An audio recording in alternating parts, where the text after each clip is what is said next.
sou Francisco de Assis, Asilo Francisco de Assis, meu nome é Francisco de Assis Pérez Rodrigues, eu sou natural de Bagé. Eu tenho a fotografia como profissão, porque é da fotografia que eu tiro o meu sustento. Há 12 anos eu escolhi a fotografia. Eu comprei a minha primeira câmera 35mm por preço de ocasião de uma colega de trabalho. Daí eu fui viajar, comprei 2 rolos de filme 24 poses, fui para Santa Maria. O primeiro filme eu queimei tentando tirar ele da câmera. Aí o segundo filme eu não tive coragem de tirar ele da câmera e eu trouxe para rebobinar em Bagé. Das 24 poses se salvaram umas 6 fotos, memoráveis fotos. Daí veio a busca por livros, por fotógrafos, por técnica. E aí nesse momento aqui, na Cultura Som, aí no Sebo, no centro da cidade, eu conheci o Cid Marinho, fotógrafo de uma geração anterior. E foi dele que eu adquiri os primeiros livros de fotografia que eu tenho. Livros editados na década de 70, na década de 80. E livros que até hoje são os melhores livros de fotografia que eu já li. Aí veio a busca, a prática, veio a técnica. Bom, a minha formação na fotografia é completamente autodidata. Eu não fiz nenhum curso de fotografia, aqui em Bagé não tem curso de fotografia, no estado tem poucos cursos de fotografia e caros cursos de fotografia, sendo eles também muito específicos em determinadas áreas da fotografia. Com os primeiros livros que eu comprei, neles eu fui buscar ali a técnica, fui praticar a fotografia e na verdade eu acho que eu já tinha uma visão pouco condicionada, eu acho, do mundo, assim, uma visão... A gente tem, por natureza, uma visão condicionada de tudo que está ao redor da gente, porque a mídia nos impõe sempre uma coisa da maneira, talvez a mais bonita ou a mais economicamente viável, né? E o condicionamento, falar um pouquinho de condicionamento visual, que é uma coisa interessante, assim. Tu tem 1,70 m, tá? Então, o teu ponto de vista em relação ao mundo é da altura dos seus olhos, é mais ou menos 1,60 m. E tudo que tu vê é a partir dessa ótica, assim. Às vezes tu não... talvez não seja culpa tua, mas tu não te preocupa, assim, como uma criança vê o mundo, assim. Uma criança olha o mundo sempre de baixo para cima. E as pessoas não sobem em lugares mais altos para ver as coisas de cima para baixo. Se tu for falar com uma criança e tu te abaixar e tu ficar no nível do olhar dela, é mais fácil talvez tu entender essa criança, porque tu vai ver como ela enxerga as coisas, como as coisas para ela são muito maiores. E aí, consequência disso, os problemas são maiores, os medos dela vão ser maiores, né? E por aí vai. Então, o fotógrafo tem que ter isso, ele tem que fazer esse processo todo de descondicionamento visual, de aprender a enxergar. E o grande prazer da fotografia, isso é uma máxima que existe e que é verdade, assim, na fotografia, o grande prazer da fotografia é tu aprender a ver. Eu não enxergo bem, eu uso óculos desde os 2 anos de idade. Mas eu percebo as coisas com mais detalhe do que quem não tem problema de visão. Eu tenho 3 problemas oftalmológicos. E aí isso é engraçado, assim, porque quando te falta visão, aí vem, por exemplo, o equipamento. Assim, tu tem uma tele que te possibilita fotografar de longe, tu vai ter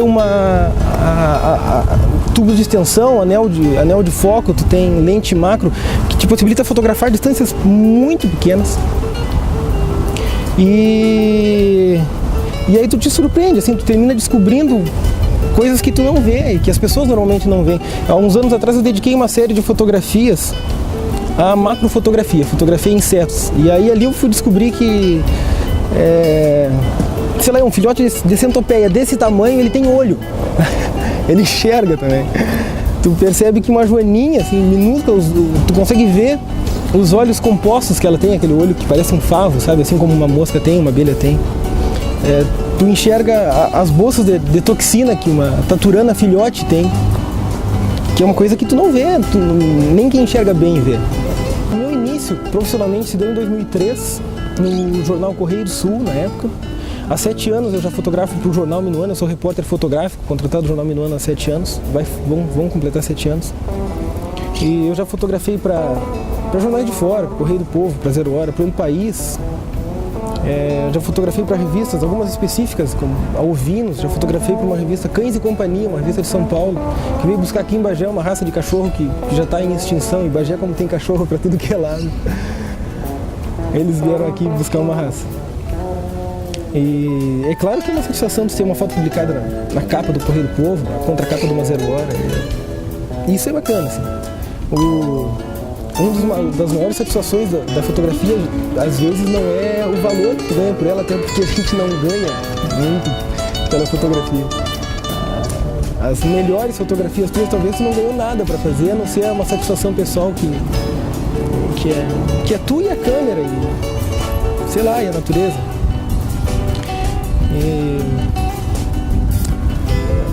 Estilo de fotografar.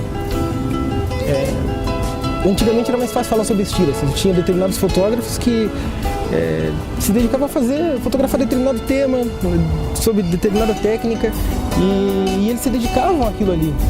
E eles eram fiéis àquilo que eles queriam transmitir.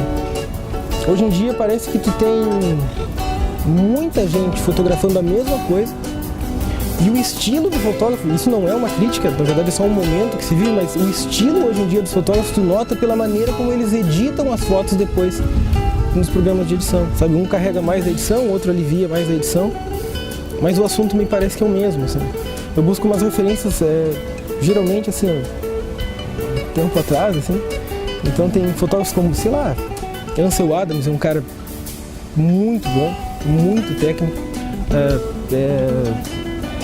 Imogen Cunningham é uma outra fotógrafa da época, Edward Weston e William Van Dyck. Tem uma série de fotógrafos que lá nos anos de 1920, 1930, durante a Grande Depressão americana, eles simplesmente revolucionaram a fotografia, que na época era muito pictórica, assim, a fotografia na época ela queria substituir a pintura. Então se usava a fotografia porque a pintura demorava muito para te fazer um retrato de uma pessoa. Tu ficava com a pessoa ali parada horas, aí de repente surgiu a fotografia. E a fotografia surgiu, não que surgiu a fotografia naquele momento, mas a fotografia naquela época ela tentava substituir a pintura com imediatismo, assim. E eles resolveram mudar naquela época. Eles chegaram, pegaram toda a técnica que eles tinham e disseram assim, não, cara, vamos fazer a fotografia, vamos mostrar um realismo na fotografia. Aí eles trabalhavam com profundidades de campo absurdas, assim, que é coisa que hoje, com o equipamento de hoje, que se não for com software, o cara para fazer tem que ser bom, no mínimo bom. Talvez as melhores fotografias que existam para mim ainda são lá daquela época, dos anos 30, dos anos 40. É claro, eles usavam também médio formato, grande formato. O digital ainda não conseguiu atingir a qualidade de uma película de grande formato. E na verdade eu não reconheço em mim um estilo, assim. Eu não tenho estilo. Eu tenho o fotojornalismo, um jornal que é uma coisa fantástica, assim, pra mim, porque ele é efêmero,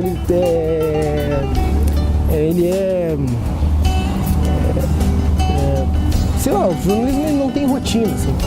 As coisas são muito rápidas, você tem que usar a tua técnica toda durante aquele dia, assim. Além da técnica, tu usa também a tua cultura para fotografar, e não tem como tu esconder a tua cultura do trabalho que tu produz. E no jornal é isso, tu sai, tu não sabe se vai ter sol, se vai ter chuva, se vai ter tiroteio, se vai ter acidente. E aí, durante, assim, numa fração de segundos, tu tem que usar toda aquela tua técnica para transmitir o máximo possível da realidade, sabendo que tu tem a possibilidade de manipular essa realidade para chegar no resultado que tu quer. E agora o melhor do jornal para mim é que praticamente todos os dias, assim, o jornal ele te dá um tapa de realidade. Tu vê a vida por vários ângulos possíveis, assim, pessoas de todo tipo, situações de todo tipo. E no final das contas o jornal é tranquilo, porque o jornal, eu sempre penso isso, assim, o jornal, a edição no final da noite, se choveu, se não choveu, a edição vai fechar. No outro dia o jornal vai estar na banca, ele tem que estar cedo na banca. E apesar da maior dedicação, A efemeridade do jornal está no fato dele durar um dia, porque o jornal diário, no outro dia a notícia já é velha. Tu não tem... ela não dura, só dura o dia. Algumas das fotos que mais me marcaram fazer... Tem várias fotos que sempre marcam a gente fazer. Na verdade, se tu for ver o lado do jornal, o arquivo que o jornal tem de fotos de tudo é enorme. A gente produz, sei lá, mais de 100 fotos por dia e todo dia tem fotos novas no jornal. E, por exemplo, o arquivo de acidente do jornal é uma coisa que é pesada de ver. Para quem não tem estômago é complicado de ver. Agora, o arquivo que eu tenho, o arquivo que eu trago comigo é diferente, assim, ele tem cheiro, tem gosto, tem textura, é diferente. E esse arquivo às vezes tu não apaga, esse tu não perde. Às vezes, as tuas fotos às vezes tu perde, mas o teu arquivo tu não perde. Tem algumas fotos que eu gosto, que eu lembro de ter feito, sei lá, tem fotos que tu podia manipular ela depois de pronto. Um dia desse eu fiz uma foto da catedral e tinha acabado de chover, o dia não estava bonito. E aí eu passei, tinha uma poça d'água, eu olhei a catedral e a catedral ficou refletida de cabeça para baixo naquela poça d'água. Aí eu posso fazer a catedral de cabeça para baixo, eu posso virar essa foto depois, mas eu virei a câmera de cabeça para baixo, eu já enquadrei ela de cabeça para baixo. E aí depois, quando eu fui, até postei a foto e tal, eu postei ela, como eu fico de cabeça para baixo, ela ficou de cabeça para baixo. O resultado no final foi a catedral de cabeça para cima e a rua de cabeça para baixo. Tem umas fotos que marcam assim. Fotos de fogos de artifício é uma coisa que eu gosto de fazer. Réveillon é uma coisa que eu acho bacana de fazer. Tá todo mundo lá se divertindo, bebendo e se divertindo a ponto de soltar foguete, assim. E aí tu tá lá em cima da caixa d'água, no edifício, sozinho, brigando com a câmera ali para fotometrar entre a luz da rua e a luz dos fogos, que é diferente. Mas o resultado compensa, assim, o resultado é bacana. Tem a criança sempre desafia assim, a gente a fazer. Às vezes criança me angustia, não me angustia ver uma criança triste, ver uma situação de acidente, porque isso angustia todo mundo, assim. Mas me angustia ver criança até feliz, assim, porque eu fico pensando o que guarda o futuro para elas, o que espera que elas no futuro. Então, teve um dia, era 22 de dezembro de 2011, e aí eu estava indo lá perto do morro da TV, e eu passei e tinha duas crianças brincando, acho que uns 5, 6 anos de idade. E o gurizinho estava fantasiado de Papai Noel. E aí eu parei o carro e fiquei observando eles. Assim. Aí eles fizeram a volta e foram para trás da casa. Aí eu desci do carro e fui atrás deles. Só que eu estava com uma lente 18-55 que não aproxima quase nada. Assim. E eu não queria interferir naquele momento deles. Assim, a foto tem que ser natural, né? Aí eu fiquei atrás de uma árvore, me abaixei. E aí de repente eu vi a guriazinha tirar a teta da boca, assim. E ela foi colocar a teta no chão. Ali eu vi que era o momento daquela foto, assim. Porque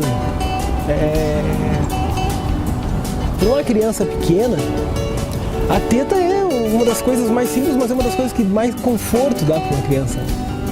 E ela colocou ali no chão, na terra, sabe? E o chão para ela, aquele chão ali, que é comum para ela, aquele chão naquele momento era amigo dela, assim, sabe? Aquele chão não tinha micróbio para ela, não tinha bactéria para ela. E ela colocou a teta ali em troca de uma brincadeira, entendeu? Em troca da ilusão, da fantasia. E aquela foto me deu uma satisfação enorme de fazer. Eu lembro que na hora tu pensa assim, cara, eu posso fazer a foto mais fechada, assim, pegar só eles dois aí brincando. E a foto já ia falar sozinha, assim. Aí eu resolvi assim, não, vou enquadrar o cachorro que tá junto, assim, porque eu gosto muito de cachorro. Aí tá o cachorro, e o cachorro fazia parte da situação, da cena ali. E aí agora, anos depois tu vai pensando, olhando tuas primeiras fotos, e aí tu te desprende do fato em si, tu já não lembra do fato, mas tu enxerga a foto e tu começa a procurar ali um estilo teu, alguma coisa. E aí eu fui perceber assim que, por exemplo, aquele cachorro, aquela parede de tijolo à vista que está no fundo deles ali, aquela parede sou eu inserido naquela foto, assim, porque aquela parede remete à minha infância. Aquela parede não diz quase nada dentro daquela foto. A foto são as crianças ali brincando, mas aquela parede sou eu. Aquela parede é uma maneira que eu tive ali, inconscientemente, a gente faz muito isso, consciente ou inconscientemente, de colocar a cultura da gente dentro das fotografias. De fazer da fotografia, mostrar na fotografia o mundo de uma maneira que a gente vê, tentar mostrar de uma maneira diferente, tentar mostrar um outro ponto de vista. A fotografia é para mim uma paixão, sem dúvida é uma paixão. E eu não sei se eu vivo da fotografia ou se eu vivo para a fotografia. Há pouco tempo eu fiz uma foto que eu gosto também, me satisfaz em ter feito. Me programei assim, amanhã de manhã eu vou lá pro Morro da TV, eu vou fotografar a serração. 6 e pouco da manhã, eu estava lá no Morro da TV, montando o tripé, montando a câmera, escolhendo a lente. E veio uma serração e foi assim, o amanhecer mais lindo que eu já vi. Isso faz uns 2 meses, foi o mais lindo que eu já vi, não tem outra explicação. As fotografias ficaram legais, assim, mas elas não passam um terço do que eu senti, assim. E esses dias agora, véspera, não, no dia dos namorados, não foi nem véspera, foi no dia dos namorados. O Bagé estava com a serração de noite, meio londrina, assim. E aí eu tinha que fazer outras fotos, eu passei no jornal, peguei a câmera. E aí eu passei na Praça Carlos Gomes ali, assim, cara, essa praça eu gosto dessa foto, dessa praça, assim, eu vou fazer uma foto. Aí desci, fiz algumas fotos dali, postei. E tem muito disso, assim, aí postei no Facebook e tal, e, cara, no outro dia, sei lá, eu acho que mais de 500 pessoas compartilharam uma foto, a outra foto 400 pessoas, então teve muito compartilhamento. E tem muito disso, assim, não é que a fotografia seja boa, mas às vezes tu tá no lugar certo ali, o equipamento às vezes não é tudo na fotografia, assim, mas é um momento, tu conseguir transmitir aquilo que tu tá sentindo também, e o momento te ajuda a divulgar às vezes, assim, sabe, o dia dos namorados, sabe, todo mundo naquele clima romântico ali e tal, e eu tenho uma visão, já me disseram que eu tenho uma visão romântica, e aí a foto às vezes ou faz um sucesso ou não faz sucesso. E engraçado que a fotografia tem outra coisa que você percebe isso ouvindo outros colegas falar que a fotografia ela é muito solitária, assim, tu é sozinho na fotografia. As melhores fotografias que tu faz por querer fazer, por ter vontade de fazer, e tu vai, tá ali, é tu, a câmera e o resto do mundo, assim. É um momento teu de contemplação, e a fotografia tem isso que é bacana, que é uma fração de segundo tu tirar uma fatia do tempo, assim, e congelar ele. Pode congelar uma ação, ou tu pode então registrar um movimento através da fotografia. E ela ainda tem assim, essa coisa mágica, assim. O cinema é fantástico, eu gosto muito de cinema. Então, um ano e pouco atrás eu participei de um curta, que foi uma experiência muito legal e enriquecedora, assim. E talvez o sonho de todo fotógrafo, uma coisa é tu fotometrar, tu enquadrar, e de repente tu olha aquela fotografia e ela cria vida dentro da câmera, assim, que é o vídeo, né? Eu gosto mesmo de fotografia, me dedico à fotografia, tento buscar equipamento, tento inventar alguma coisa quando o dinheiro não dá para o equipamento. Mas são pessoas que como aconteceu lá nos anos 20, hoje estão fazendo com que a fotografia se torne atinja um outro nível de fotografia, assim. Eu retrato, na real, a realidade, assim, o que eu retrato. Eu não consigo, não tenho, talvez, a sensibilidade que um artista tem, assim. Pra mim tem uma diferença, assim, pra mim é nítido, assim, tem 2 tipos de fotógrafo. Tem um fotógrafo artista e tem um fotógrafo profissional, aquele que é pago para fazer um trabalho, que é para atender um cliente, e ele tem que usar a técnica dele. Não quer dizer que um seja melhor do que o outro, mas o artista, ele se dedica àquilo que ele quer se dedicar. E na verdade, com isso, ele contribui para a formação de uma escola dentro da fotografia, coisa que o profissional não faz, né? E uma coisa que eu brinco sempre é que tem muito Francisco sempre no meio de tudo, né? E no meio da história sempre tem um Francisco aqui, outro lá. Eu não faço parte da história, assim, mas eu, com muito orgulho, eu ajudo a contar a história. E era isso.